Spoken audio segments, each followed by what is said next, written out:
আসসালামু আলাইকুম প্রিয় শিক্ষার্থীরা, তোমরা সবাই কেমন আছো? আশা করছি অনেক অনেক ভালো আছো। আমিও তোমাদের দোয়ায় অনেক ভালো আছি। আজকে আমাদের আলোচ্য বিষয় কি তোমরা একটু লক্ষ্য করে দেখো। আমরা বলেছি ভার্বের প্রেজেন্ট ফর্মের সাথে আইএনজি কখন বসে। আজকে আমাদের আলোচ্য বিষয় কি? রাইট ফর্ম অফ ভার্বের আরও একটি গুরুত্বপূর্ণ অংশ, ভার্বের প্রেজেন্ট ফর্মের সাথে আইএনজি কখন বসে। তোমরা লক্ষ্য করে দেখো, আমরা এখানে বলেছি সকল কন্টিনিউয়াস। কি বলেছি বলো তো? সকল কন্টিনিউয়াস টেন্স ও পারফেক্ট কন্টিনিউয়াস টেন্সে ভার্বের প্রেজেন্ট ফর্মের সাথে আইএনজি বসে। কন্টিনিউয়াস টেন্স আমরা প্রায় তিনটি: প্রেজেন্ট কন্টিনিউয়াস, পাস্ট কন্টিনিউয়াস এবং ফিউচার কন্টিনিউয়াস। আর পারফেক্ট কন্টিনিউয়াস পাই আরও তিনটি: present perfect continuous, past perfect continuous এবং ফিউচার পারফেক্ট কন্টিনিউয়াস। এই যে 6টি টেন্স আমরা পেলাম, এই 6টি টেন্সেই আমাদের ভার্বের প্রেজেন্ট ফর্মের সাথে আইএনজি ব্যবহার করতে হয়। তোমরা তো টেন্সের যে ভিডিওগুলো আমাদের চ্যানেলে দেয়া আছে সেখানে এগুলো দেখেছো, তাই না? আর একটু স্মরণে আনো, তাহলে তোমাদের এটা বুঝতে সুবিধা হবে। তোমরা এখানে লক্ষ্য করে দেখো, আমরা দুটো উদাহরণ দিয়েছি। She is reading a book, এটা প্রেজেন্ট কন্টিনিউয়াস টেন্সের একটি বাক্য। They were going to picnic, এটা হচ্ছে পাস্ট কন্টিনিউয়াস টেন্সের বাক্য। তোমরা লক্ষ্য করে দেখো, এখানে ভার্বের সাথে আইএনজি ব্যবহার করা আছে, গো এটার সাথে আইএনজি ব্যবহার করা আছে। তাহলে এটা হচ্ছে আমাদের গুরুত্বপূর্ণ একটি নিয়ম। আমরা এখানে প্রেজেন্ট পারফেক্ট টেন্সেরও পাস্ট পারফেক্ট কন্টিনিউয়াস টেন্সের একটি উদাহরণ আমরা দিয়েছি। We had been living here for a long time. আশা করি তোমাদের বুঝতে কোনো অসুবিধা হচ্ছে না। তাহলে আমরা তো সরাসরি এখন বলতে পারি, তাই না, যে আমাদের সকল কন্টিনিউয়াস টেন্স ও পারফেক্ট কন্টিনিউয়াস টেন্সে ভার্বের প্রেজেন্ট ফর্মের সাথে আইএনজি ব্যবহার করতে হবে। আরও একটি নিয়মে আমরা চলে আসি।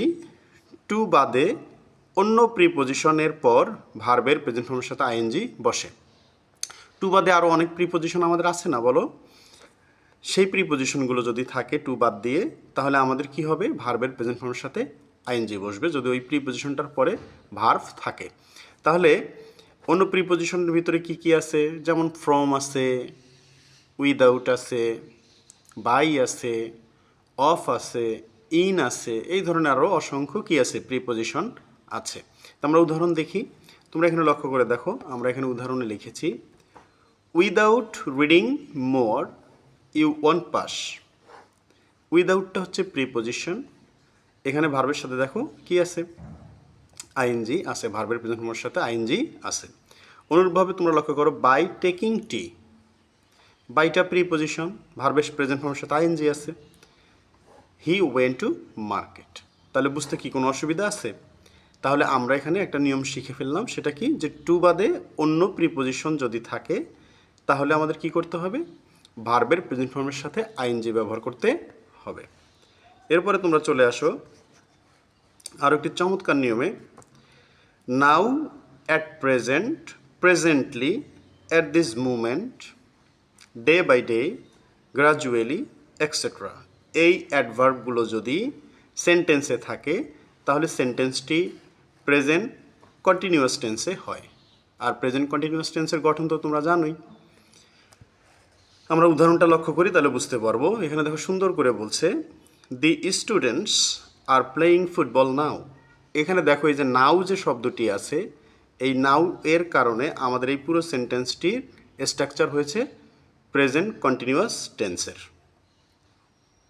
কথা বুঝতে পেরেছো? দেখো সে কারণে এখানে কিন্তু প্লেয়িং হয়েছে। কি হয়েছে? Are playing. তাহলে আশা করি তোমাদের এই নিয়ম তিনটে বুঝতে কোনো অসুবিধে হয়নি। আমরা আরও সুন্দর কয়েকটি নিয়ম এখনই শিখে নিব। তোমরা একটু লক্ষ্য করো, আমরা এখানে আরও কয়েকটি নিয়ম পাচ্ছি। খুব ভালো করে মনোযোগ দিয়ে এগুলো শিখবে, সবসময় লাগবে এগুলো আমাদের জীবনে, হ্যাঁ? তাহলে আমরা এখানে আরও কয়েকটি নিয়ম একটু দেখে নিই। তোমরা লক্ষ্য করো, আমরা এখানে প্রথমে বলেছি দেন, অ্যাট দ্যাট মোমেন্ট থাকলে পাস্ট কন্টিনিউয়াস হয়। কি বলেছি? দেন, অ্যাট দ্যাট মোমেন্ট থাকলে কি হবে? পাস্ট কন্টিনিউয়াস হবে। Then I was writing a letter, at that time or moment I was sleeping in my room. তাহলে তোমরা এমনিতেই কিন্তু লক্ষ্য করতে পারছো যে আমরা এখানে কি পেলাম? ভার্বের প্রেজেন্ট ফর্মের সাথে আইএনজি পেলাম, ভার্বের প্রেজেন্ট ফর্মের সাথে কি আইএনজি পেয়েছি। আর পাস্ট কন্টিনিউয়াসের গঠন তো তোমরা জানোই, was were plus V1 ING. ঠিক আছে, এরপরে তোমরা লক্ষ্য করো, আমরা বলেছি হোয়াইল এর পর যদি কি থাকে, ভার্ব থাকে, তাহলে হোয়াইলের পরের এই ভার্বের সাথে কি ব্যবহার করতে হবে, V1 আইএনজি ব্যবহার করতে হবে।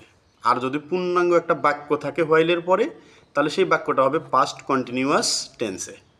কথা কি বুঝতে পেরেছো? তাহলে আমরা উদাহরণ দেখি খুব সুন্দর করে, তাহলে বুঝতে পারবো। দেখো এখানে আছে হোয়াইল, এরপরে ভার্ব ছিল, ভার্বের সাথে আমরা কি বসিয়েছি, আইএনজি বসিয়েছি। While walking in the forest I saw a tiger. এখানে দেখো হোয়াইল আছে, আর হোয়াইলের পর একটা পূর্ণাঙ্গ বাক্য আছে, I was walking in the forest. তো আমরা বলেছিলাম যে হোয়াইলের পরে যদি একটা পূর্ণাঙ্গ বাক্য থাকে, তাহলে সেই বাক্যটা পাস্ট কন্টিনিউয়াস টেন্স অনুযায়ী করতে হবে। তাহলে পাস্ট কন্টিনিউয়াসের গঠন was were plus V1 ING পেয়েছি না আমরা, আই স এ টাইগার। তাহলে আমরা এখান থেকে কী নিয়ম শিখলাম, যে হোয়াইলের পরে যদি ভার্ব থাকে তাহলে ভার্বের সাথে আইএনজি বসবে, আর হোয়াইলের পরে যদি পূর্ণাঙ্গ একটা সেন্টেন্স থাকে তাহলে সেই সেন্টেন্সটা হবে কি, পাস্ট কন্টিনিউয়াস টেন্সে। বুঝতে পেরেছো তোমরা? এরপরে তোমরা লক্ষ্য করো, আমরা এখানে কিছু শব্দ বলেছি, যে with a view to, look forward to, would you mind, confess to, object to, get use to, can not help. শব্দটি এখানে লেখা নেই, কিন্তু খুব সুন্দর করে মনে রাখবে, ক্যান নট হেল্প। এই যে ফ্রেজগুলো আমরা পাচ্ছি, এই ফ্রেজগুলোর পরে ভার্বের সাথে আইএনজি বসাতে হয়। ভার্বের সাথে কি বসাতে হয়, ভার্বের প্রেজেন্ট ফর্মের সাথে আইএনজি বসাতে হয়। তাহলে এই শব্দ কটা আমাদের কি করতে হবে, মুখস্থ করে ফেলতে হবে। মুখস্থ করার পরে তুমি এই শব্দগুলো যখনই পাবে, আর তারপরে যখন শূন্যস্থান পাবে, তখন ওই শূন্যস্থানটাতে তোমার কি বসাতে হবে, ভার্বের প্রেজেন্ট ফর্মের সাথে আইএনজি বসাতে হবে। আমরা উদাহরণ দেখি, তাহলে বুঝতে খুব সুবিধা হবে। দেখো আমরা এখানে একটা উদাহরণ দিয়েছি, would you mind opening the window. বুঝতে পেরেছো? তাহলে মানে কি, যে উড ইউ মাইন্ড এই ফ্রেজটুকু থাকার কারণে তুমি কি করলে, ভার্বের প্রেজেন্ট ফর্মের সাথে আইএনজি বসালে। তাহলে অনুরূপভাবে যদি কোনো সময় সেন্টেন্সে দেখো যে উইথ এ ভিউ টু, এইটার পরে কি আছে, ভার্ব দেওয়া আছে, তাহলে ভার্বের সাথে কি লিখতে হবে, ভার্বের প্রেজেন্ট ফর্মের সাথে আইএনজি বসাতে হবে। তাহলে আমরা আরও কয়েকটি নিয়ম, আমাদের আরও একটু নিয়ম আমরা দেখি কি বলছে। বাক্যে একাধিক ভার্ব থাকে, অর্থাৎ বাক্যে যদি দেখো তুমি দুইটা ভার্ব আছে, তাহলে পরবর্তী ভার্বটার সাথে আইএনজি সাধারণত হয়। তাহলে বাক্যে যদি কোনো সময় দেখি দুইটা ভার্ব, তাহলে দ্বিতীয় ভার্বটি সাধারণত কী হবে, ভার্বের প্রেজেন্ট ফর্মের সাথে আইএনজি হবে। তবে অবশ্যই মনে রাখতে হবে, আমাদের বাক্যটি কিন্তু সিম্পল সেন্টেন্স হতে হবে। কী হতে হবে, সিম্পল সেন্টেন্স। অর্থাৎ সিম্পল সেন্টেন্সে কিন্তু বলা আছে যে একটি সাবজেক্ট থাকতে পারবে এবং একটি ফিনাইট ভার্ব থাকতে পারবে। তাহলে আমরা বাক্য দেখি, তাহলে আমাদের উদাহরণ দেখলে বুঝতে সুবিধা হবে। যেমন I saw him doing the work, এখানে স একটি ভার্ব, ডুইং কিন্তু একটা ভার্ব। তো এইখানে এই যে প্রথম ভার্বটা পরে যখন দ্বিতীয় ভার্বটা বসাইছি, এখানে কিন্তু আমাদের কি ব্যবহার করতে হয়েছে, ভার্বের সাথে আইএনজি ব্যবহার করতে হয়েছে। কথা কি বুঝতে পেরেছো? তাহলে আমরা আজকে কি কি শিখলাম তোমরা একটু লক্ষ্য করে দেখো। আমরা আজকে ভার্বের প্রেজেন্ট ফর্মের সাথে আইএনজি কখন বসাই, কেন বসাই, সেটা আমরা শিখলাম। তাহলে আজকে কিন্তু আমাদের যে রাইট ফর্ম অফ ভার্বের যে নিয়মগুলো ছিল, সেই নিয়মগুলো আমরা খুব সুন্দর করে শিখে নিলাম। আমাদের এই ভিডিওটি তোমাদের কেমন লাগলো কমেন্ট করতে ভুলবে না। ভিডিওটি ভালো লাগলে লাইক এবং শেয়ার করবে। আর তোমরা আমার চ্যানেলে নতুন হলে তোমরা অবশ্যই চ্যানেলটি সাবস্ক্রাইব করবে, কারণ এই চ্যানেলটিতে নিয়মিতভাবে আমরা রাইট ফর্ম অফ ভার্বের নয়, শুধু পুরো গ্রামারকে আমরা আস্তে আস্তে তুলে ধরবো। তোমরা পাশে থাকো, আস্তে আস্তে শিখতে থাকো। আশা করি তোমাদের গ্রামারের দুর্বলতা অবশ্যই কেটে যাবে। সবাই ভালো থাকবে। আল্লাহ হাফেজ।